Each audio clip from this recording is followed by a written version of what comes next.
આપ નેતા રેશમા પટેલને કરાયા નજરકેદ।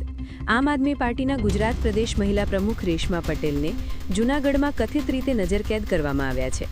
તેઓ ખેડૂતો સાથેના અન્યાયના વિરોધમાં 3 દિવસથી ભૂખ હડતાળ પર હતા અને અમદાવાદ ખાતે આવેલા પ્રાદેશિક કાર્યાલયમાં આમરણાંત અનશનમાં જોડાવા માટે જવાની યોજના બનાવી રહ્યા હતા।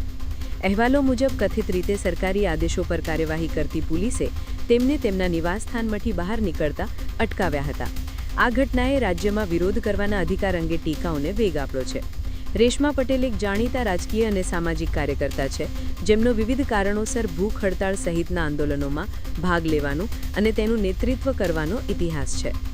અમે તમને રિસ્પેક્ટ આપીએ છીએ, ના નથી કહેતા, પણ અમને જવા દો, જેથી કરીને અમે ત્યાં સમૂહમાં બેસી અને અમારા ખેડૂતની માંગણી અમે પૂરી કરી શકીએ। બરાબર છે, પણ અત્યારે કન્ડિશન એવી છે કે એને તમને બહાર જવામાં થતો હશે, એ માટે થઈને અમે તમને જવું છે।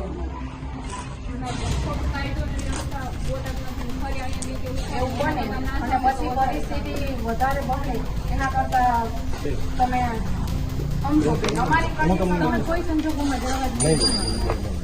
શક્ય નથી બેન, એનાથી કાયદો વ્યવસ્થાનો પ્રશ્ન થાય। તમે પણ સમજો, તમે પણ કાયદો વ્યવસ્થા કાલે પાછા આવી જશું, અમે ના નથી પાડતા। કાલે શું પરિસ્થિતિ બનશે એ ક્યાં કોઈને ખબર છે, પણ હું એ જ કહું છું બેન, હું ખાલી સિમ્પલ કહું છું।